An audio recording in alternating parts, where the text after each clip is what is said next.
have some fun with my friends talking about Blizzard and stuff. Here goes. Do it. It starts in 3, 2, 1. I'm Ghostcrawler. I am totally off the leash, and you are listening to The Instance. The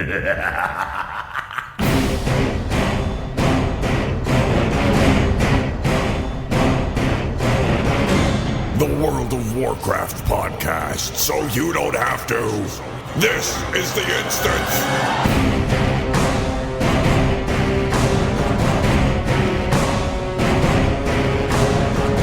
Hello, everybody, and welcome back to The Instance. This is The Instance episode 541 for, November 30th, 2018. You got like a day left. Don't we have a 31st this month, do we? I don't know if we do or not. Maybe we do. 30 days have September, April, June, and November. Oh, look at you with your remembering of your school days, fancy boy. Anyway, speaking of fancy boys, we're all here. It's me, Scott Johnson. Hi and welcome. Also, Garrett, you heard him a second ago. Hi, Garrett. Welcome to the show. Can we have an Instance shirt made that just says The Instance Fancy Boys since whenever the year was that this show started? Yeah, I like it. 2006, so Fancy Boys since 2006. I'm into it. I like it. Yeah, I like it a lot. We could do that. Even applies to Patrick. He was sending in those weird mod things, add-on segments. We could include you in that. You're a fancy boy. Sure, yes. Although, Fancy Boys does sound a little bit, I don't know, like a gigolo or something. I'm not sure. What? Yes, don't you think? Well, a little bit. You must have really fancy gigolos in I mean, wherever you're living. Somehow gigolos seem like they would be fancy. I can't, imagine not. I don't know. Maybe that's my personal taste. It might be. I don't know. I like it. I like this idea of a fancy gigolo wherever you go. Anyway, it's good to be here, everybody. Thanks for hanging out. Terpster's busy preparing a giant charity drive they do every year over the Yogscast, so he's going to be pretty incognito for a few weeks, I'm afraid, but that's kind of how it works. Yeah, it's like his excuse for not coming and hanging out with us is making the world a better place. Yeah. Raising how yeah. super elite of him, like he's shoving it in our face, being a better person than us. That's disgusting. Yeah, it's almost as bad as when that French dude on the show always makes that excuse that he has some sort of child to take care of. Right, exactly. I know, right? Parenthood. It's unacceptable. What a lousy excuse. Actually, it's the best of excuses because, hey, we're here to make the world a better place, and if it's through Terpster's hundreds of thousands to 1.5 millions, or if it's Patrick changing a diaper, one step at a time. And part of that is us talking about World of Warcraft and related things happening at Blizzard. In fact, we should just jump in because I got this thing I want to talk about. So there's this kind of bombshell article thing that showed up on Kotaku.com that, from what I hear, somewhat internally from some friends, is wildly inaccurate in some ways. All that being the same, the part that jumped out at me is the thing I want to talk about today. We could go deep on, cultural shifts at Blizzard and the changing of the guard and their, the incubators and all their best designers on mobile projects right now. I have thoughts. Yeah, and you should, and I want to hear all the thoughts. But one of the thoughts we have to talk about is this rumored project they have in the works that is basically Warcraft Go or Pokemon Go style Warcraft, some sort of mobile Warcraft game where you go outside and capture something. I don't know what it would be. Probably not pet battles, but probably something more akin to something more to do with with Warcraft. We have precious little detail on a thing that is purely rumor anyway, but I want to talk about that. My friend suggested catching Arthuses. Oh, I like it. That would be pretty cool. Yeah. Oh, look, I have a shiny Arthus. That's awesome. Actually, rare. I would not be opposed, by the way, to this idea that it's all raid bosses from every raid ever. So they're little teeny versions of them, little cute versions of them. But you can't just have them all be Arthuses. That's no fun. You got to catch them all. Oh, I caught one. Okay, I caught all the Arthuses. This is pretty one-track minded, but the Kotaku article that you are referencing brings up about the only thing in the article I can confirm, yes, this is true, is how obsessed everyone is at Blizzard with Pokemon Go and having control of the gym that is the orc statue outside. Yeah, no, it's huge. So if I use that as my one-track mind, I would think they're probably going to make something that's kind of battling over real-world fortifications, a la Pokemon gyms, whatever form that takes.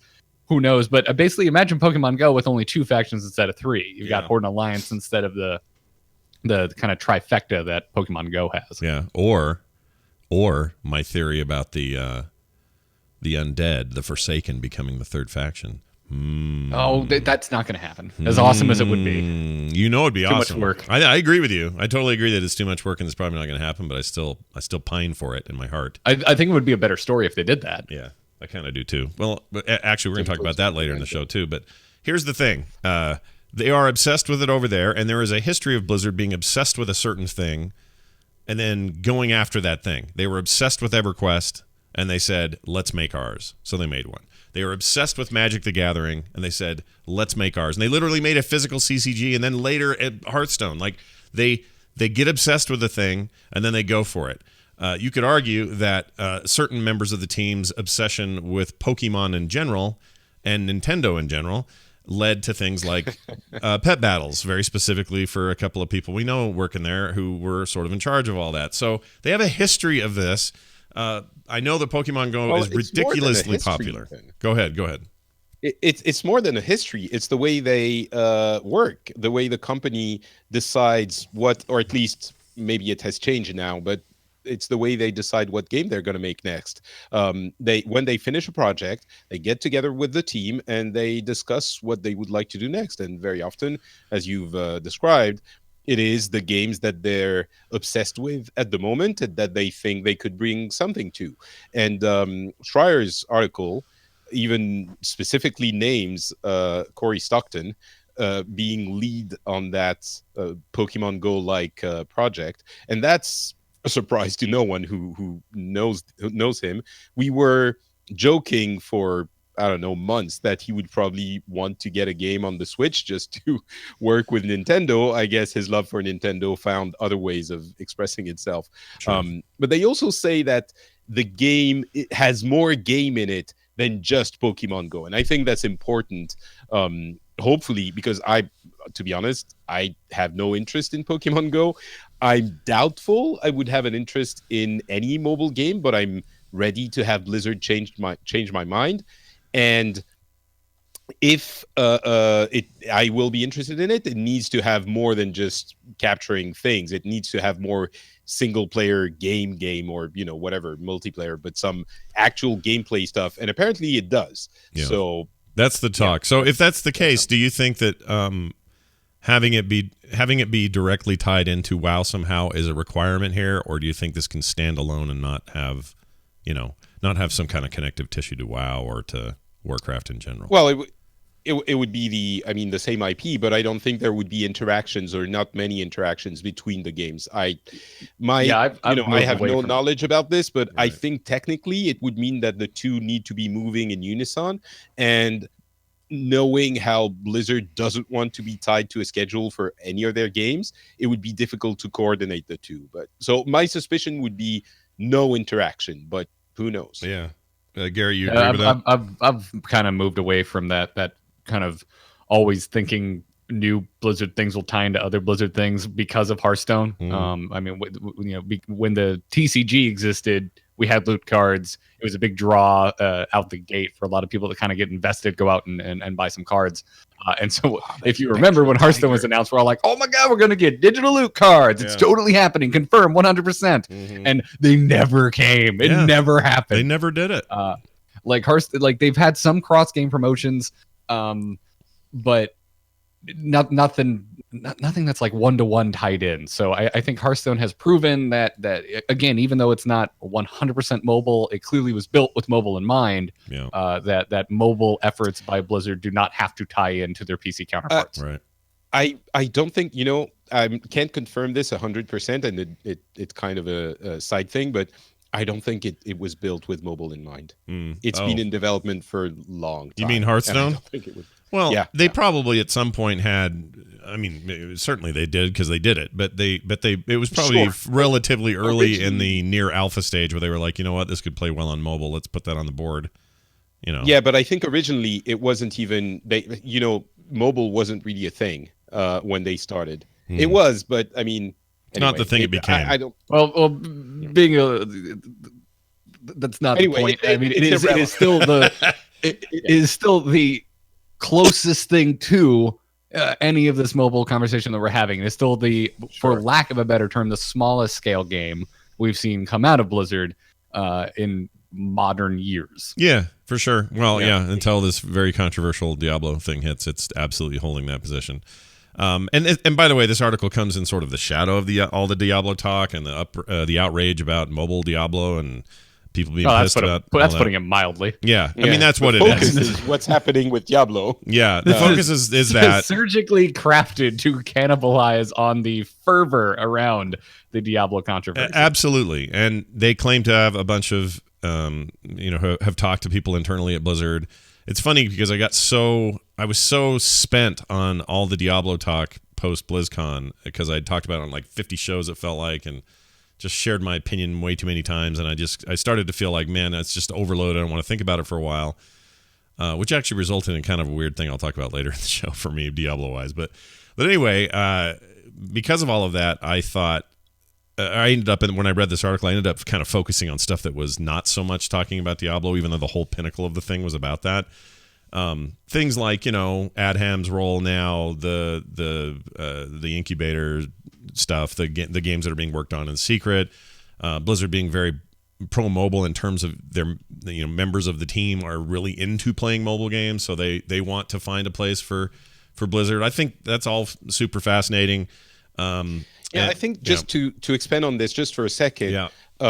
That was one of the things that there are many things that are concerning in the article, but that was one of the things that kind of made me more optimistic. It's the fact that according to Schreier, who again has apparently many sources in every part of the industry, he's been doing a lot of reporting on a lot of things, and usually seems very professional in the way he does it. Yeah. I really like his work. But anyway, what he was saying was the desire for mobile games doesn't come from up top. It comes from the developers themselves who really like the mobile platform, who use it a lot, and who think we can bring something to that. So that was something that made me a little bit more optimistic about what they're going to be doing, because it's something they want to do and they think they can do well, not something that's mandated from whatever boss is telling them mobile is making money, make more of that. Yeah, that's the impression I got as well. And also just, cultural shifts. There's a lot of talk going around about why Morhaime really left. I mean, it's probably a confluence of issues, but part of that is he doesn't want, his thing is he wants to make great games and take care of his employees. That's kind of his two focuses. They talk about that in the article, and he's sort of beloved for that across the company. People like him for that. Patrick is an ex-Blizzard employee, although you were in Europe. Did you get that sense? Does that feel like a real thing to say that, Morhaime had those kinds of accolades because he was a employees first, games first kind of guy, and that things may be shifting in a more corporate way, if that makes sense?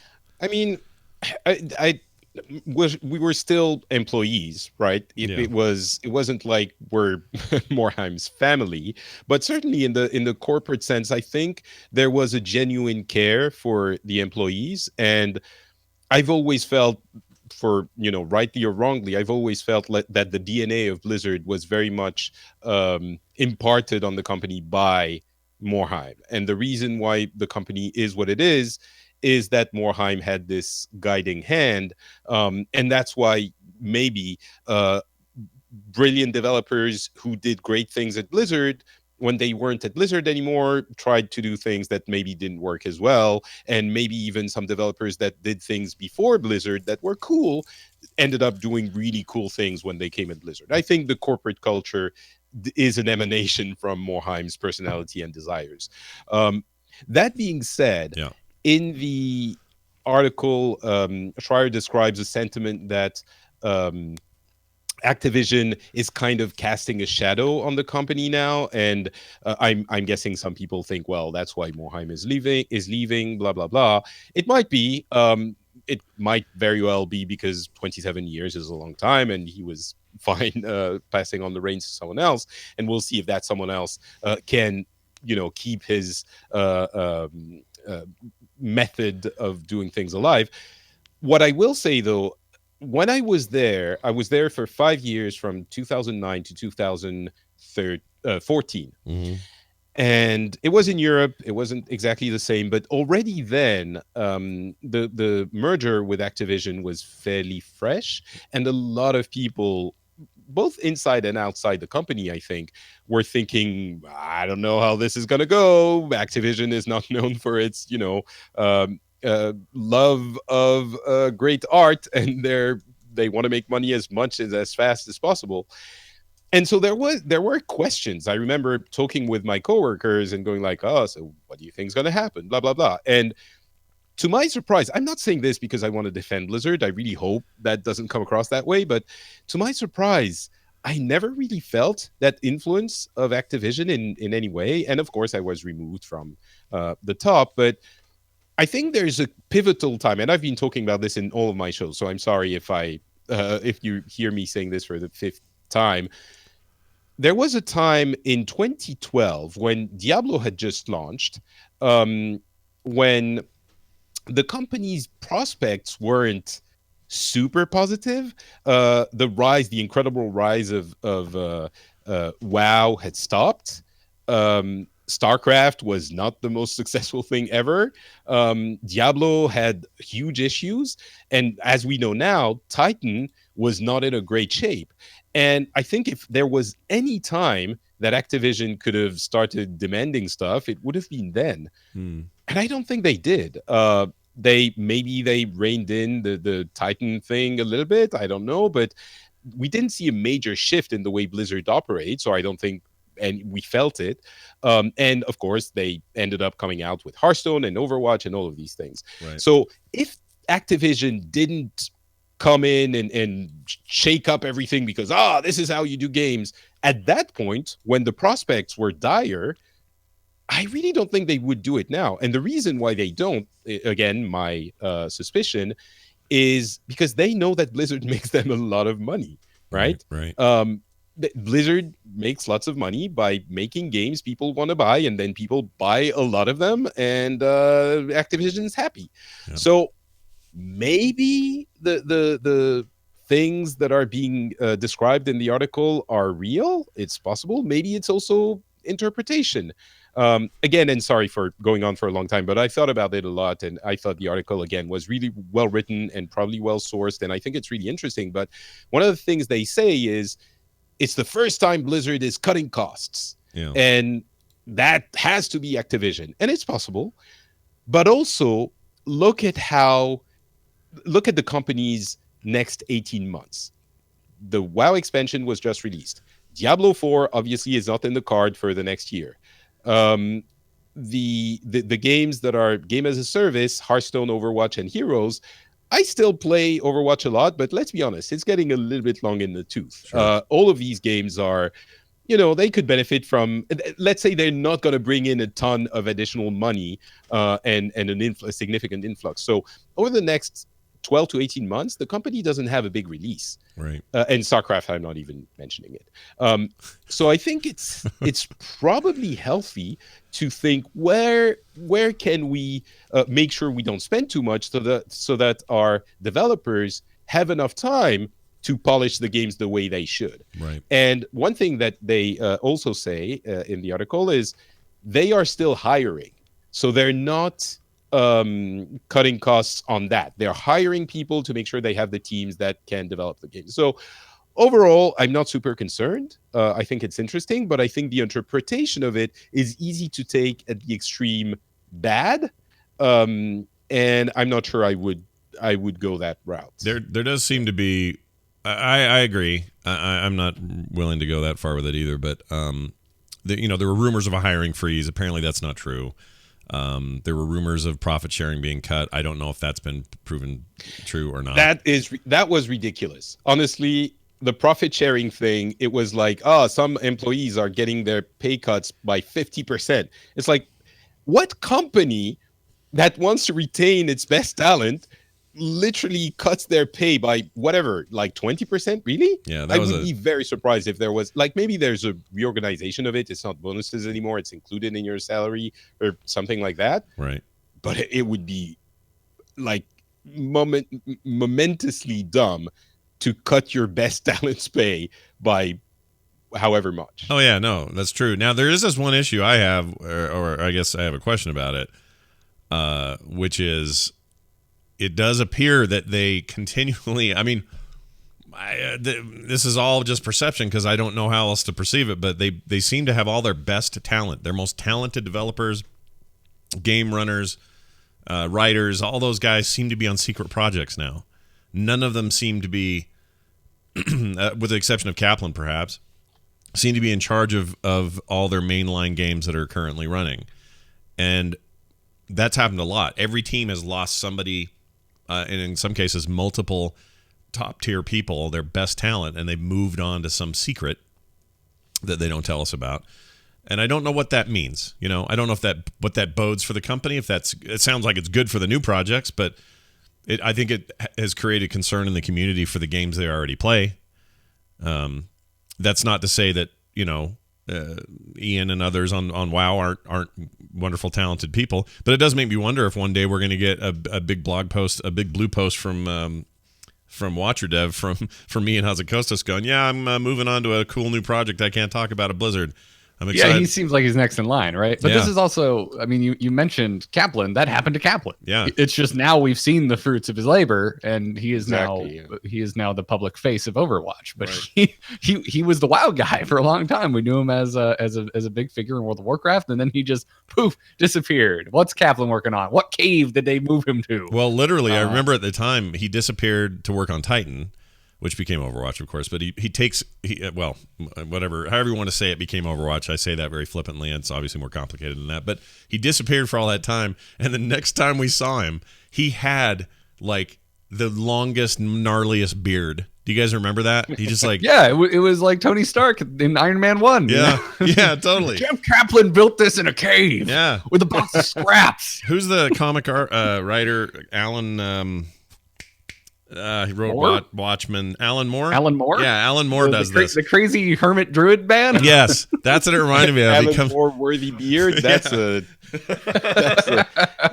tall order. But you know, you're completely right, Garrett. It wasn't just Kaplan. It was Pardo as well, who actually it didn't turn out so well for him at the company, but that was the leadership of WoW. And you're talking about the people who are now going off to secret projects. It's people like Stockton and Chilton and people like that who came up when the old leadership of WoW went off to do Titan, right? So Right. I think it's completely natural. When you're at the top, you're like, okay, I have a name for myself. I'm renowned in the company. I know the right people. I want to do something new and exciting. I don't want to be working on WoW for the next 15 years of my life. And the people who are, you know, next in line come up and become the leads on that game. And it's exciting for them because it's a new position and it's a big property and it's a big opportunity. I think it's completely natural. I don't understand why that would worry anyone. I think it just, we're talking about the Blizzard fan base, so everything worries them, but myself included. But it's easy to perceive it as, where are they taking all the best people? And you do forget that some of the best people are just either not notable because they don't make their face in front of everything the way the Blizzard does the top tier yet, or they just haven't shown themselves to be the next great minds at Blizzard. So you're right. There's a path for that, and it's probably not that big of a deal. But to have them all sort of just disappear and do stuff, it's a little disconcerting because we don't know what those things are. And we're not probably going to know for a very long time. You want, if they, I mean, I'm sure a lot of people listening to this at Blizzard are wincing when we're saying, oh, the best people are doing this or that. I'm sure there are a lot of very good and very talented people. Your hair is fine, Garrett. Is he fixing it? It's fine. Is he fixing it? His hair is great. I like his hair. I'll do whatever I want with my hair. Thank you very much. You do what you want. I'm a little, you know, I have a toddler. I get a little bit parenty sometimes. It's fine. I apologize. Listen, it's glorious, and you should never cut it. Go ahead, Patrick. If you have best people don't you want them working on the next things? Because you know that WoW and WoW's lifespan has already defied everyone's wildest expectations and dreams, right? But it's not going to be there forever. Overwatch and Hearthstone and Heroes aren't going to be there forever. You want to prepare what's coming next, and you want to prepare Diablo 4, and maybe you want to prepare whatever the core teams are working on, but you also want to prepare some new things. I agree, but here's the thing: they need to, I think, as a company, do a better job of reassuring those who are currently playing and paying that that their stuff is still matters. I just think that's an important PR thing. That everybody kind of feels that and doesn't feel the opposite of that. And lately, the Diablo announcement not helping, they have been feeling the opposite of that. And this article didn't help that at all. We got into this a little bit on Into the Nexus last night, and I kind of summed it up the same way. I'm like, we're all freaking out, we're all overreacting, but I don't think Blizzard's really helping all that much. BlizzCon 2018 did not help. If anything, it poured gasoline on the fire. Right. But I think the key here is the fire was already there. It wasn't, people were already concerned. I think you guys expressed concern about Heroes every once in a while. Hearthstone certainly is constantly in the conversation. Overwatch, on my end, I'm getting to that point as well. I'm like, well, new characters are cool, but what are you going to do? What are we doing here? Yeah, I see Hearthstone and Overwatch having they're in very similar states right now. They're almost in this holding pattern of, there's updates, and I mean, you mentioned it, Scott. You said, they need to be better about reassuring us, and I really think that most teams haven't been failing too hard in reassuring us, except for Diablo. But Hearthstone and Overwatch is starting to get into that, because they are updating it, but it's nothing new. It's all just keeping the lights on. It's just the gas that keeps the engine running. They're not actually upgrading the engine. In this, if I can, the metaphor of a car engine, not the actual game engine. Right. It's like, new heroes are expected in Overwatch and Heroes. New cards are expected because it's a freaking CCG. You have to have new cards. So coming out of BlizzCon and being like, it's our third expansion of the year for the third BlizzCon in a row. Like, we knew this was coming. There's no surprise. Yeah. So it's all that's what's happening with those games. So they are supported and they are talking to us, but it's also, they're not blowing our minds. No, they're kind of in a holding pattern, kind of across the board. And I just think this is it's a unique place for Blizzard to be in their history, in that if you look at WoW, people are a little bored right now. I'm a little bored right now. I'll be honest, the game's not quite doing it for me. I'm not really logging in that much.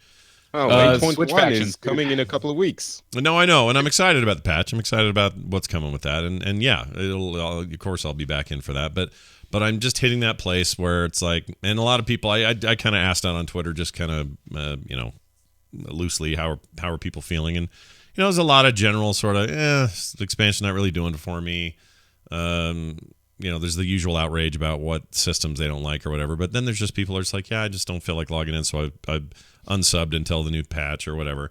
And so they're kind of at that normal place that they get around now anyway. So that's happening with WoW. With Heroes, have you played the other faction yet?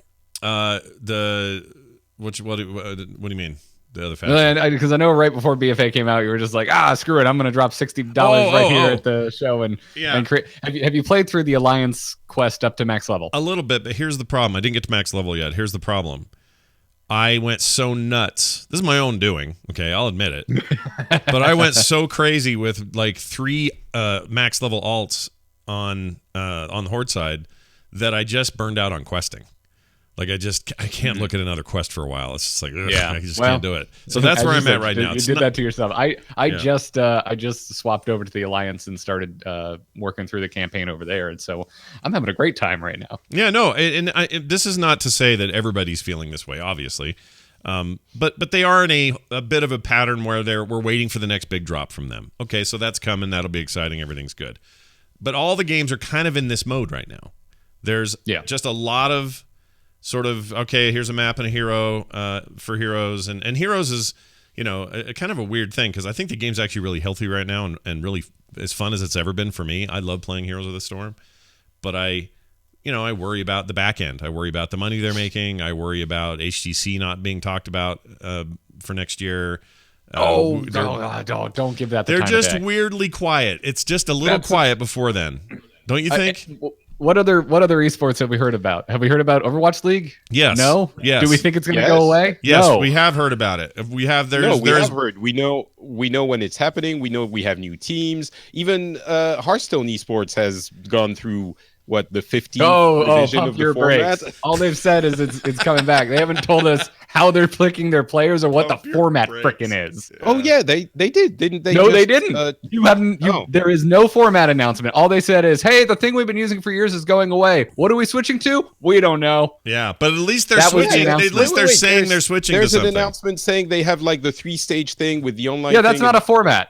Oh, That's okay. not, that's not how they're playing the game. They're like, hey, Right, here's 3 leagues. One of them is gonna include the best personalities in Hearthstone, but we're not gonna tell you how we select them. We're probably just gonna invite only, and it's gonna be a super casual thing. Yeah, That's what I'm getting. There's but a lot at of least they're information missing saying from that Hearthstone something. announcement. At least they're saying something.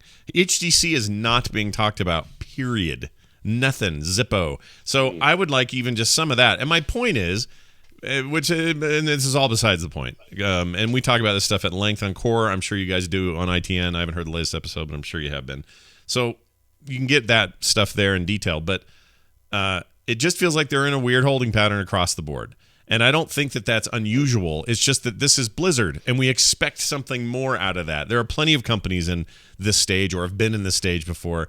And you could say even some of Blizzard's games have been in this stage before. StarCraft's in perpetual this stage. But usually it's something else is popping, like some other big thing is happening and then everything else is kind of, okay, whatever. But over here, it's really happening. At Blizzard right now, all of it's just kind of subdued at the moment. It's kind of weird because they're all game as a service games, right? And you get a constant trickle, for lack of a better word, of new content. Whereas traditionally you would have a big title and then every couple of years you would have an expansion. And of course the expansion is it signifies there's new stuff and a bunch of it coming at the same time and everyone gets excited and jumps back in. I think game as a service kind of it's an effect of that business model that you don't get that big drop and you don't get that excited when it happens for everyone at the same time.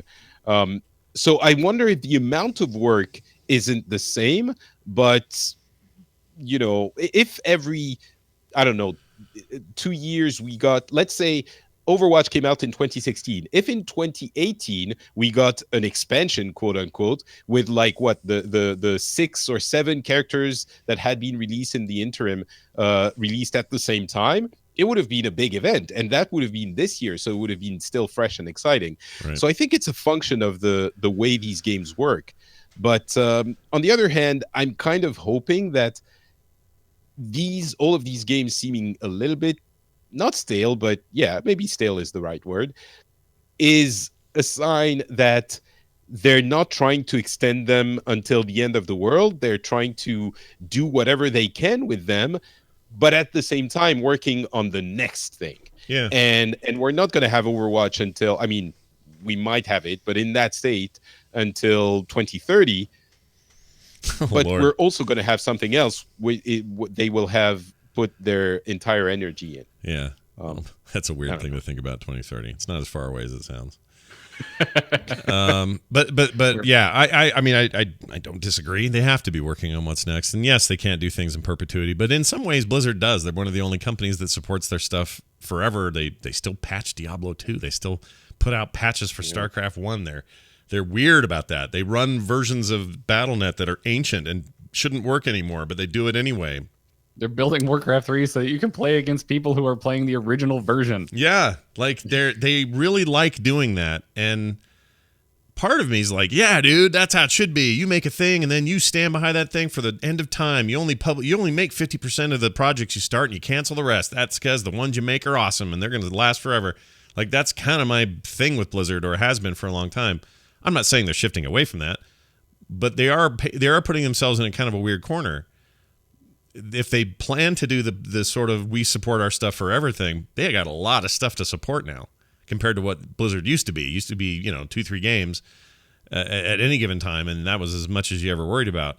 Now it's, it's getting bigger as long as by each the day. piece of stuff is as long as each piece of stuff is making money, it's fine. They can have, you know, they already have 10 teams? Mhm. Like there's teams 1 through 5, right? The Yeah. traditional core game teams. Yeah.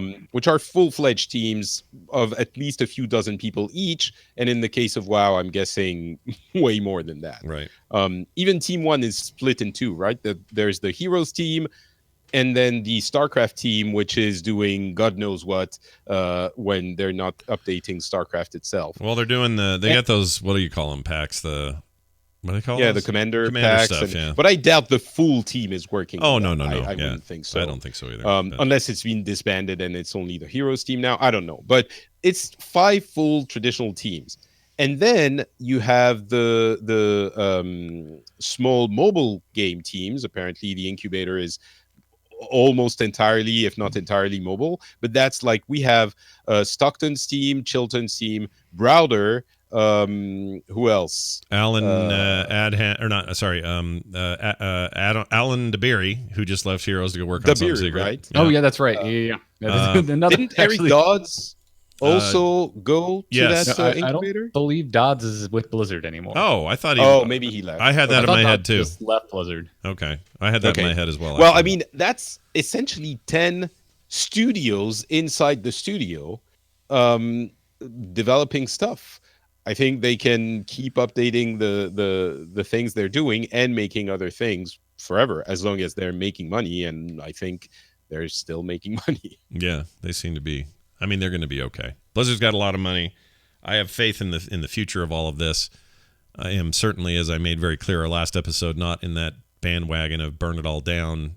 Blizzard announced a mobile Diablo game, but I am fully. I'm not so naive to not recognize that it feels a little funky right now. I'm optimistic though. I don't think that this isn't like spelling the end. This isn't BioWare being minimized down to some weird husk of its former self by EA. I don't think there's a comparison there, at least not yet. So people jumping to that conclusion probably shouldn't jump so far. Just jump a little less, just a little less. Also, just to save some emails, it looks like the fate of Eric Dodds is uncertain whether he's still with Blizzard or not. Oh, geez, that's a strange piece of current employment information. I wonder what that means. That's weird. I just ran a quick Google search. I can't find a yay or nay in either direction. I thought he was still there, but I don't know. What do I know? I don't know nothing. I do know this. So let's talk about Sourfang for a minute. Just for a sec. Now, Garrett, I know you've been working on a little side project about this. It just went up this morning. It's out. Oh, good. We'll make sure people know where to go to get it. So here's the deal. You have thoughts, predictions. Many people do about what's going on with Sourfang, where things are headed. We should probably also at least touch on the Sylvanas Wrathgate stuff. I don't know if that's a spoiler or not. Do we have to warn for that? Is it a spoiler to talk about a retcon to something that happened almost over 10 years ago now? Yeah, How long has it been? I think it's fine. All right, it's probably fine. So let's talk about the Sourfang thing first, since it's sort of fresh on your mind.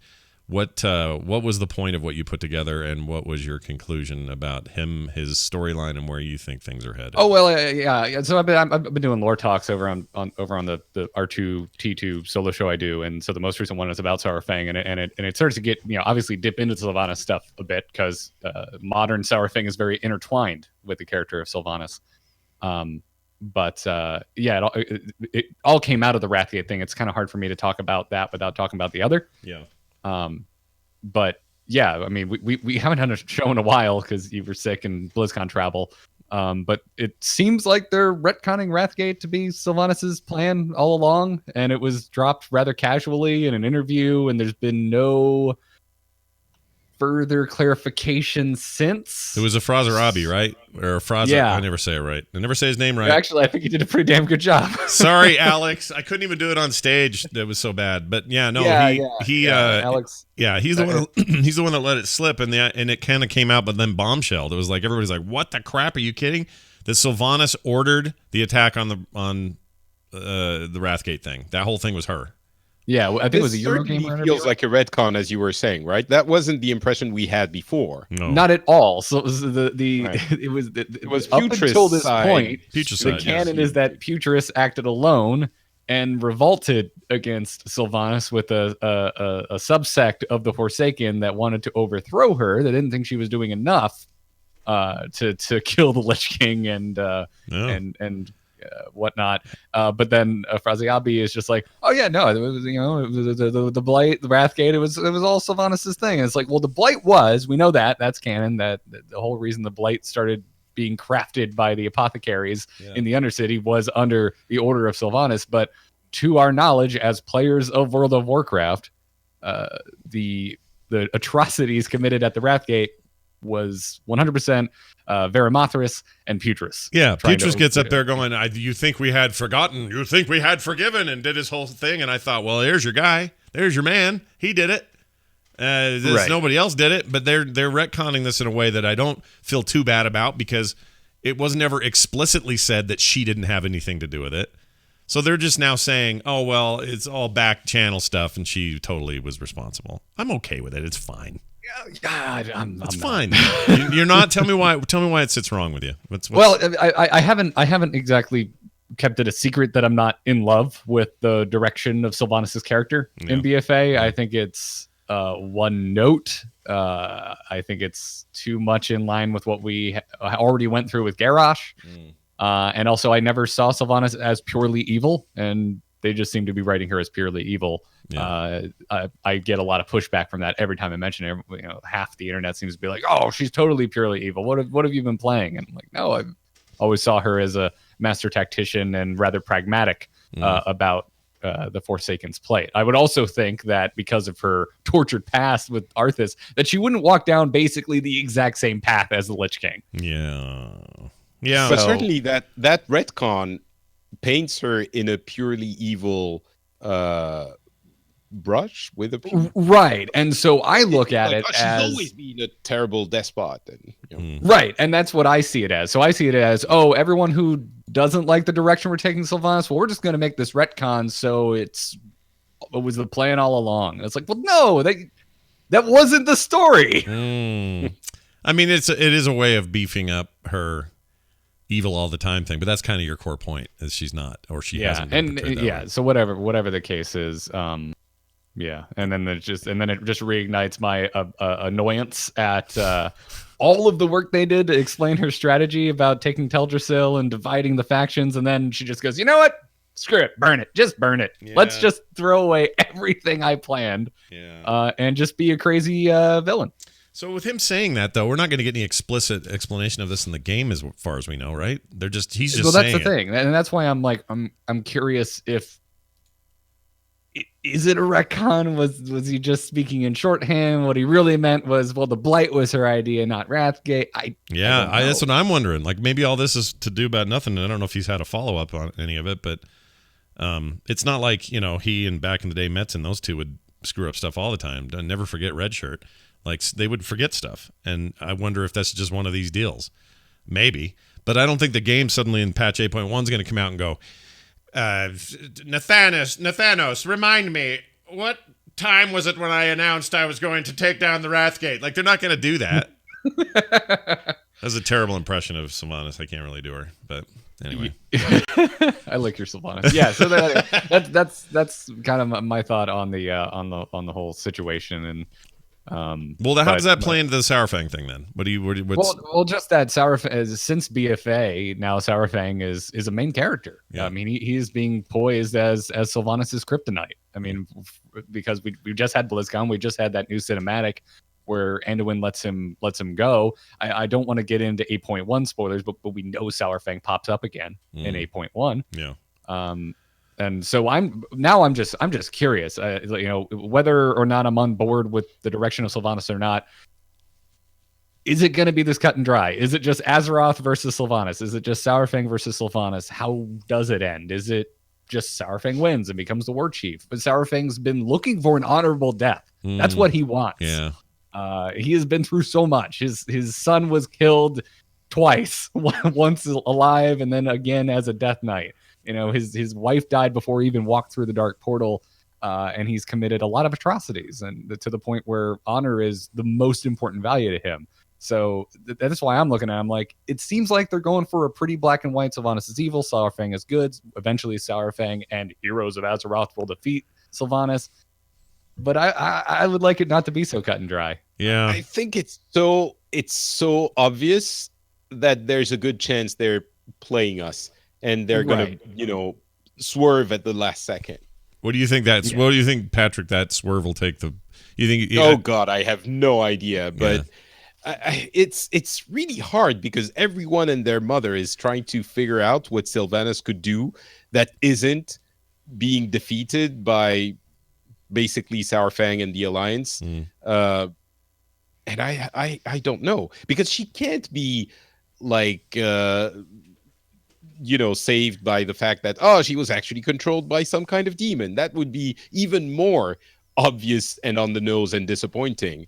So there has to be something. Maybe she redeems herself by doing something heroic at the end. Maybe, I have no idea. Maybe Saurfang makes her understand the mistakes of her ways and she stays war chief, but with that heavy past now. Or what if she's walking around? Here's what I think she's going to do. What if she's walking around Gramash Hold with all her friends, and she's just sitting there pontificating about the future of the Horde, going, "Yes, Nathanos, rub my shoulders as I think of the things, blah, blah, blah." And then all of a sudden goes, oh my. And Nathanos is like, "Dark Lady, what's the matter?" And she goes, oh no. And then falls to the ground. And then alien style, an old god comes out of her chest. Just a big gelatinous, multi-armed, freaking looking Cthulhu unit. Just pops out and goes, "It was me the whole time, you dipshits."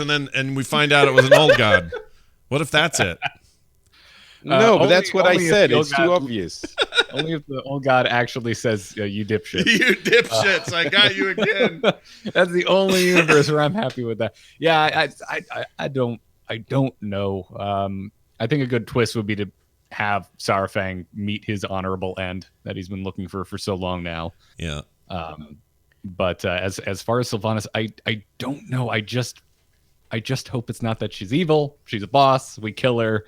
All right, that's a wrap, everybody. Good BFA. On to the next expansion. That would be so garish. They've said she's not garish. I think they're going to find a way to have her unite the Horde and stay as the war chief of the Horde somehow, and have everyone accept her as that. And the other character. The other character I really want respected here is Vol'jin, who made the call to make her war chief. Yeah. And I already thought Vol'jin was so sidelined as war chief. They did very little with him while he sat in the throne. Yeah. And then they kill him. He makes Sylvanas war chief, and she just goes nuts and just goes on a warpath. Well, they say in 8.1 we're expecting a ton of Vol'jin follow-up. What that takes the form of, we don't know. But I agree with you. I would like to have more of that.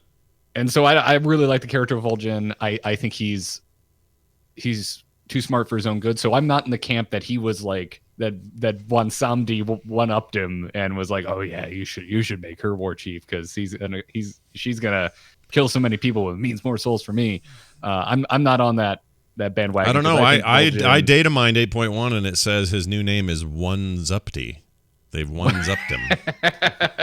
No. But for I think Vol'jin would have seen through that. Yeah, maybe. So. Well, he was missing a tusk. You're a little off balance, The thing broke off in the deal. Literally. Yeah, that would hurt, by the way. Your head is leaning to one side. It's one of the things I always think about with trolls. They fall forward on the cement and they are toast. Anyway, 8.1 is going to fill a lot of these holes for us. We'll find out more, but I love talking story, and glad we were able to do a bit of that here. Now, let's do this. Talk about what's going on around the rest of Blizzard. At least briefly, anyway. Heroes of the Storm got some crazy matching bonus changes. I really like this change. It happened this week. When you go choose your characters, you are rewarded with extra XP if you choose characters that have this little green up arrow on them. And it means that what you're doing is if you're choosing that character, you're helping the matching system fill out roles that are currently undersupplied. So oftentimes, as you might imagine, support and healer characters have this little green thing on them because people aren't generally playing those as much. I love them, so it's great free XP for me. But any character that's kind of in that, like yesterday I noticed Cho'Gall's got his thing above his head, Thrall had it above his head for one match. They're trying to improve that matchmaking, and one of the ways they're doing it is saying, hey, some of these roles are being undershown here. So could you choose one and we'll give you some XP? I actually really like it. I think it's good. Well, the role matchmaking is new in Heroes, right? You couldn't matchmake. I guess you could with a character. Well, yeah. I mean, and they haven't put into the game the role changes, like calling things ranged assassin, melee assassin. Like none of that's happened yet. But this is in line with that coming.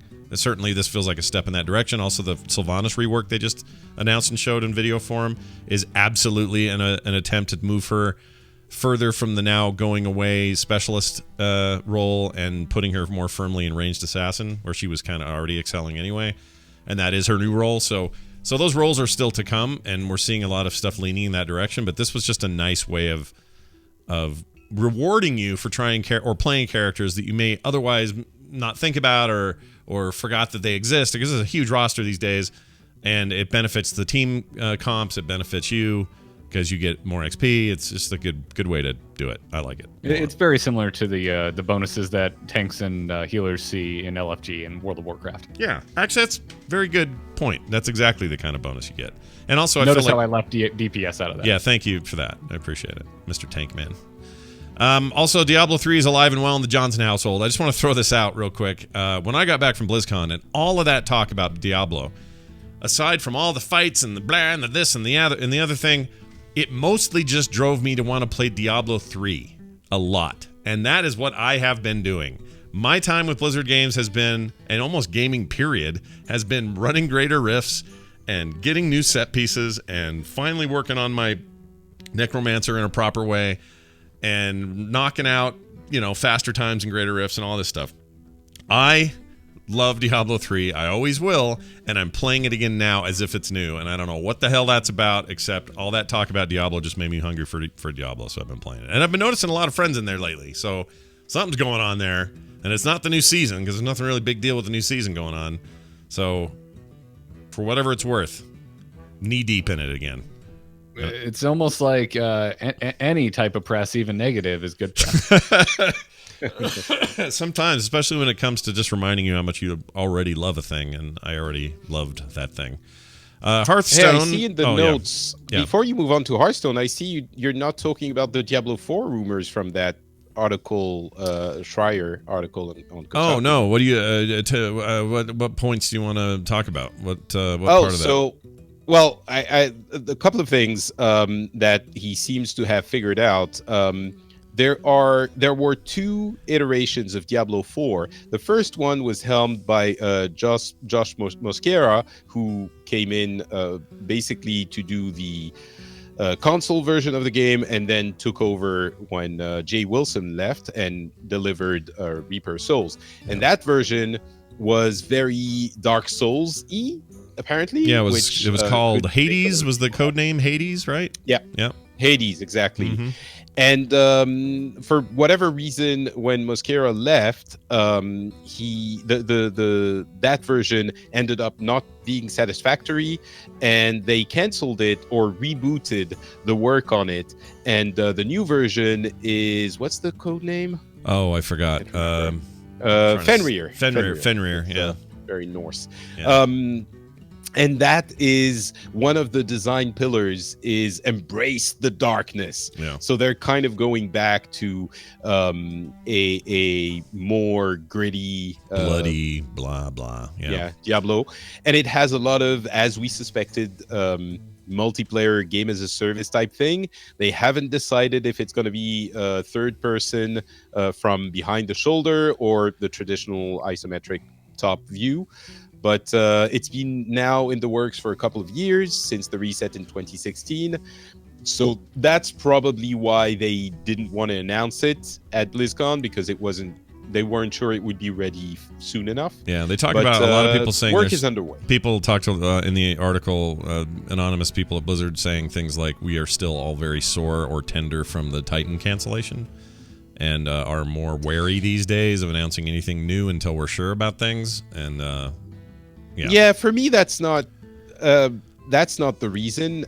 For me, the Diablo 3 announcement is way more, plays more into this, because Titan wasn't announced. It was and games get canceled every day at Blizzard, it seems, but it's not the first one that was canceled. However, Diablo 3, announced in 2008 and released in 2012, made a huge mark on the company, and I felt this when I was there.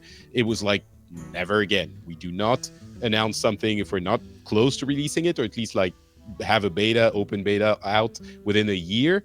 And we've seen that before. Yeah, For Hearthstone, it was playable quickly after. Overwatch, the beta was within a year, etc., etc. Yeah, it was playable that day at BlizzCon, like all that stuff. Sure. I remember. So what that means is that Diablo won't be even in beta within a year. It might be announced next year, but that puts the game out 2 years away. Right? Yeah, right. Yeah, I mean, StarCraft was the same way. There was a very long wait between the announcement of StarCraft 2 and its release. Yeah, I think they don't do that anymore, is what I think. Yeah, and that was kind of the thing that kind of annoyed me about the article a little bit, was because or maybe not. Did it? Did it make mention of the rumored canceled Diablo 4? Yeah, they did, and this really rubbed my cheese. So that's what annoys me about it, is if you're going to put forward the information that they still can't decide on what camera angle this game is played by, but also mention a rumored Diablo 4 announcement that was pulled from BlizzCon. That makes no sense to me. If they can't decide if it's going to be third person or isometric, there's no universe where we get a trailer at BlizzCon 2018. Probably what not. do you show? Yeah. Just a cinematic, I guess? Yeah, or a big logo and a number or something, which I still say they probably could have done and gotten away with. But I disagree. I think you put up a big 4 and you say, just so you know where we're. Here's what they did. This is all they needed to do with that damn thing. They just say, here's our cool. I know, but all you gotta do is say, we got this cool mobile game coming out, by the way, in the interim. But guess what else is happening? Lights go down. Number 4, and it's some big breathing fire, and then the crowd goes nuts, and no one's talking about it. And no one talks about the mobile thing anymore, except for like, well, that was the thing they announced. I'm telling you, that would have fixed it. That would have been it. They don't do that though. They always have at least the cinematic. I know they do, but we get back to the Diablo 3 trauma. The game is not ready to be released. They might reset it again. And they don't want to announce something and then have 4 years of nothing until it's released. They can still say we're working on a thing, though, I think. Well, I mean, obviously, yes, we agree that they should have. Yeah. Now that we see how it went, I think we'll agree on that. But just talking about this makes me want to go play 3 right now. They should have handled it differently. I'm not sure they should have announced Diablo 4 when they're not ready to. And also, I can't remember who said this, but it feels, for the team itself, it feels kind of shitty if your game is announced just to offset the disappointment of another game, right? Yeah. It's like, no, we want to do this right. We want to announce it and have a big party and have it playable on the show floor. They always do that. Right. So anyway, the whole thing's just weird. Here's the thing I will say though. Very bummed to hear that there was a second expansion after Reaper of Souls planned that got scrapped. That really bums me out. I think that would have done well. It would have sold like crazy. It explains why Kanai's Cube and a whole bunch of systems that entered the game later, it explains to me that those were probably part of a new expansion. And instead, they piecemealed them out as patch content, which I still appreciate that they got that stuff in there, but really, really bummed there was no full expansion. I would love to be playing that. If that is true, I think it is the biggest screw up in modern Blizzard absolutely history. is. It absolutely is. And it would have sold like crazy. Reaper was a huge success, and so would have a follow-up have been. They would have made... and that came apparently from the top, according to the article, but anyway... That article, man. I think they're talking about the sentiment that the execs didn't trust them to fix Diablo 3, which I'm sure some people felt because the next expansion was canceled before Reaper was released and was the huge success we know. But on the other hand, we don't know how successful Reaper was compared to the 12 million copies Diablo 3 sold. They should have uncanceled it after Reaper landed, because Reaper was embraced by the player base. Now I don't know about sales numbers. One of the issues they saw was that with StarCraft, you sell the first game, and whatever you call an expansion afterwards, even if you sell it and it doesn't require the previous titles, it's not going to sell as much. It's going to, the player base is going to trickle down, is going to reduce over time because it's labeled an expansion, and people who haven't played the thing before most probably will not be interested in it. So I'm wondering if the idea wasn't, you know what, this model is kind of going away, maybe we should just look at the next thing and go, you know, more game as a service type thing, which it might or might not be a mistake, I don't know, but Right. I think I understand the rationale behind it. Maybe it's not just, you guys suck, you can't make a game, so we're going to cancel your expansion because we hate you. Right. You I know? don't think that's, I mean, I don't know. They've sold 30 plus million copies of 3, and I think they would have That's across easily. all consoles, all Yeah. titles. 30 million is if you count Diablo and Reaper as one copy. I'm just And, saying Reaper would have been at 10 million sold easily. They could have done that. That's still a very successful, profitable game. I don't think it sold 10 million. I don't think Reaper sold 10 million. I'll bet you Reaper sold more than 10 million, but I don't know how we verify this. There's no Does way to it verify matter? Yes, Like, it 30 does matter, million damn of it. anything is successful, right? It just Like, matters. Why are we Oh, even of nickel course. and diming this between the two titles? Like, that's an insane amount of units moved. Yeah. Yeah, that's my point. They shouldn't have canceled it. Is my main point. F you guys for canceling Yeah. it. You damn executive buttholes I who mean, made the wrong choice. Yeah, I mean, I'm with you, Scott, that I would have liked them to uncancel it. Someone get I just Actually, I agree. Pacific Rim I'm in with here, you as but, well. Yeah. but like we have no idea if that was even possible. Like, I should have mentioned we don't allow Pacific Rim quotes on the show. It's a terrible movie. oh, I guess I have to leave. It's a bad movie. It's not. It's a wonderful movie. It is a terrible film. It is. It's is an what- okay movie. It is what Transformers should have been. All right, I like it better than Transformers. I'll give you that. I haven't seen the second one. How is it? How's that second one? Not good. Okay. Pacific Rim, they call it. Don't watch it. Okay. That's Pacific Ream. By the time people go for the second time, they get screwed like that. All right, what are we doing now? Oh, Hearthstone. Is anything happening over there with that? Yeah, deal? Rasticon's Rumble, new expansion, drops on Tuesday. Oh, sweet. I'm not It's here. going to buy a bunch of decks this time. There are bananas cards Yeah. coming in this set. Yeah. Just crazy card designs. So is everyone excited? excited? I mean, are players stoked? Like, where's the where's yeah, the brain actually, share? like after BlizzCon, we were all kind of like, yeah, it's just third expansion, didn't get nothing really surprising. But now that we've seen the cards, I feel the tone is really back on the upswing, which is surprising because Artifact just came out this week. Yeah. But folks seem stoked. Oh yeah, Artifact is out and very expensive. It turns out if you really want to. Play Yeah, it a lot hard. of us kind of forgot about it. Yeah. Oh, really? Is it Yeah. expensive? Well, I mean, you know, if you want to get the best cards and build the best decks, it's They're walking back some of it, but yeah, it's it's a card game. All card games are relatively expensive to play. yeah.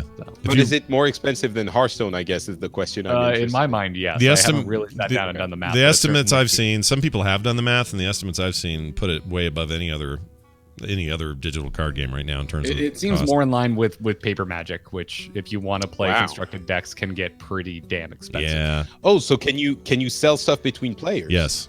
Yes. Which Oh, is wow. Okay, which is so a there's huge no part of it. limit to where the powerful cards can. yeah, like one apparently the most. I read this morning. The most powerful card in the game, and I couldn't tell you what it is, but is currently more expensive for someone to try to pick up in some way than if you paid for everything in the game and got it all. So, to put it lightly, the stuff is already skyrocketing on that little player market. But, you know. It just came out. It kind of remains to be seen. And it also depends on how you want to play the game. I would assume that if you want to play limited formats, it's significantly more accessible. Yeah, that's what I've heard too. Because that's the only way I play Magic. I don't play constructed Magic. It's more money than I want to spend. I just play limited. Yeah, yeah, and I think they've made it pretty clear that they want that to be a thing. So, I mean, I wish Valve nice success there because I think it's good for Blizzard to have somebody else doing well in that space. Everybody else is sort of, middling around while Blizzard sort of owns the digital CCG, and I don't know. It's good to have competition. So, good luck to them. Overwatch continues to be Overwatch. You shoot people in it. It's a good time. Yeah, I think that comes back to what we were talking about. It's kind of a known quantity at this point. Yeah. They did change a couple of things that people were complaining about. There's Seagull, who's a very well-known player, who published a video saying the game is very frustrating because the hard counters are very hard. And so if you know that there's character X in the game, then you can't play character Y because you're just going to get destroyed.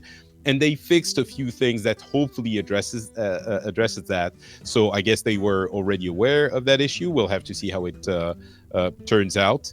But yeah, Overwatch, as you put it, continues to be Overwatch. It's still fun, and it's not changing in any significant way. Right. I would agree. Hey, real quick, someone in the chat says, no talk about the tournament changes in Hearthstone. Are we just skipping right to Overwatch? Didn't we mention it earlier? We talked about it earlier a little bit. Rewind when I got really heated because I'm annoyed by the announcement. Yeah, because in your mind, it's a non-announcement. Like, it's just a... Much like Patrick's apology earlier that he says the same things across multiple shows, I just got into the Nexus of all places last night when we talked about everyone losing their minds over HGC not being announced, which I think is absurd. Yeah. I think the reason the announcement came, I would say this is a half-baked announcement. I think the reason we got a half-baked announcement is to alleviate some of the stresses we're seeing be put on professional HGC players. Because the Heroes tournament hasn't been announced, and we have heard from certain players that sponsor deals are on hold, so nobody's coming into the team because HGC hasn't been announced yet. So I like to think that we got this kind of half-baked Hearthstone announcement just so we know something is coming, even though we don't know how players will be picked for what they're calling the new Premier League, and we have no idea what the frickin' format is that they'll be playing. I like it. Your adjectives say it all, because you got to add a frickin' on there. I love it. Shows how shows how happy you are at the Get end. hyped for this thing. How are they playing the game? We don't know. We don't know what they're doing. Yeah. I think that's really funny. All right. Well done, everybody. We'll now close that by doing this now. Where is it? Oh, I got to play this. Hold on a second. Okay, here you go. Here, right here. Oh, no, it didn't work. Okay, let's try it again. Hear ye, hear ye. Why, it's the Town Crier. All right, time for the Town Crier. It's a quick email from a listener. He sent this to theinstance@gmail.com. It came from Santiago B. I love that name. Just rolls off the tongue. Says, I recently started playing again, and I haven't logged in since 2011. I've say that would have been Miss, right? No, that would have still been Cataclysm, because 2011 is when they announced Miss Pandaria. Anyway, I've had a blast leveling from 1 to 99 so far. Just reached Legion content. My old main was a solo NE hunter on the Alliance, and now I'm charging alongside friends for the Horde on Lips. I don't know what that means. Lips. Must be a server. On the Lips? It just says on Lips. I don't know. Well, they say for the Horde all the time. Oh. We all know those people. Oh, meaning it's on his lips. Saying for the Horde is on his lips. I got it. I guess. Anyway, don't go near his lips is the point. I'm not one for role playing, but I'm trying to go for a barbarian look for my warrior, little to no armor, but a lot of the pieces I want for transmog are leather or mail. I haven't found a reason, nor do I know why I can only transmog plate pieces. I mean, the whole point of transmog is to have the freedom in my appearance. If so, why can't I use a couple of cloth pieces to look like a Ronin samurai or leather harness with a single shoulder pauldron for a barbarian look? Love to hear your opinions or reasons, Santiago B. So this got asked at the WoW Q&A, but only briefly touched upon. And the answer came from Ian. I think it was the Q&A. I mean, I was there. Anyway, somewhere, I don't remember where he answered it, but at some point he was talking about, it may have been the What's Next panel, but anyway, talked about how transmog is there, obviously, to enhance your ability to customize your character and all that, and they're very happy with the way it went. Oh, it was Chris Robinson who talked about it, I think. They wanted to stick to class-based what you can wear for lore reasons was their answer. But I am of the opinion, and I had asked the question, why can't I go get some priest stuff for my hunter? I want to wear cloth all day or whatever. It seemed like they were sort of open to the idea, but had no plans. So I don't really have a good answer for this other than to say Blizzard's not doing it for what they call lore reasons, and I don't know what the problem is, though.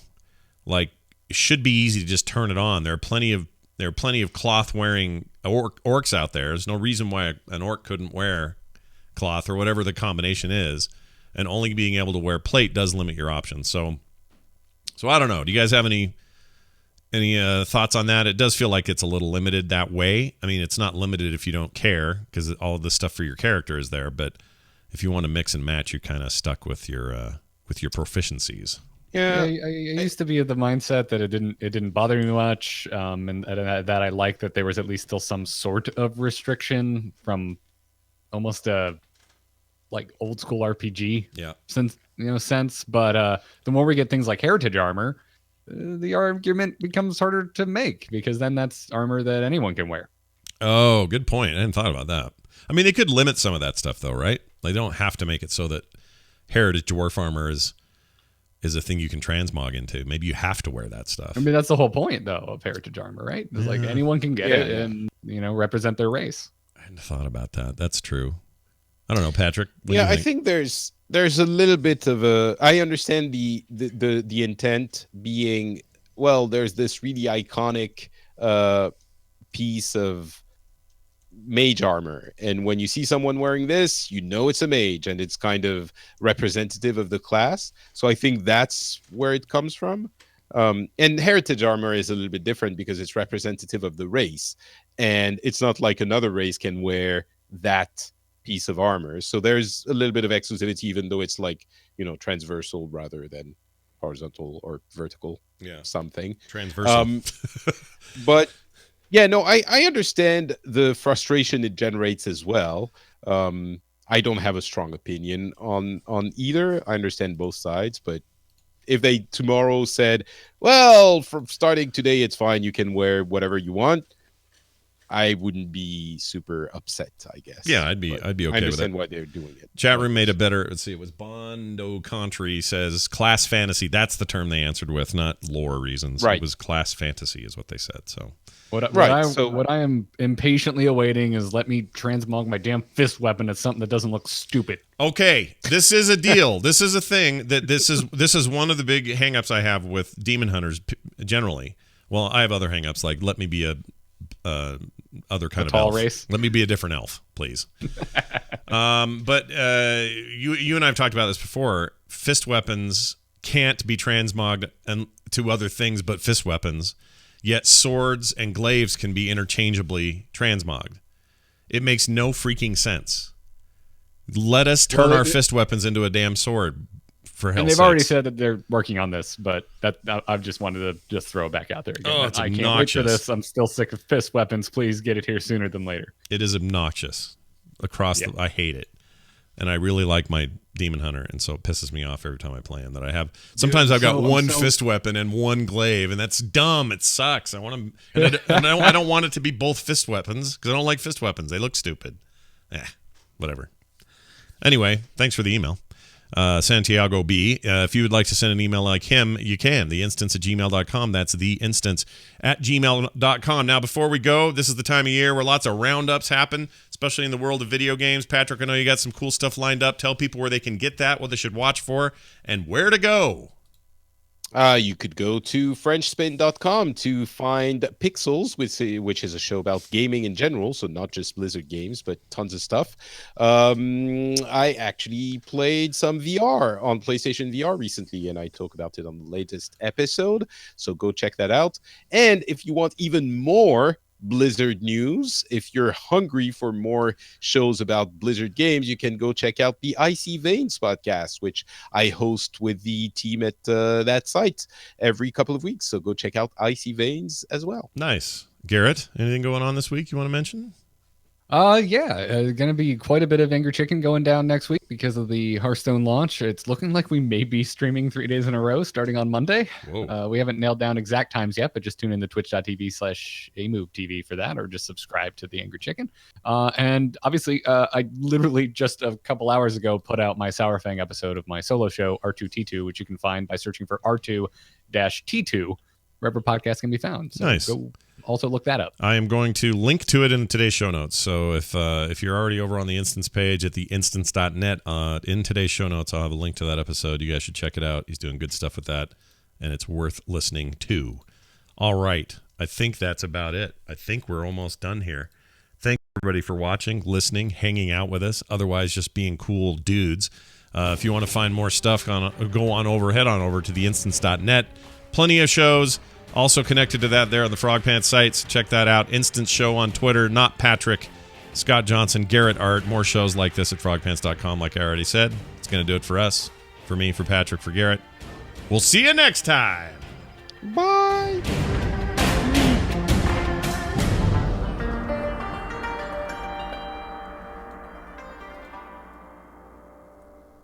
We did it.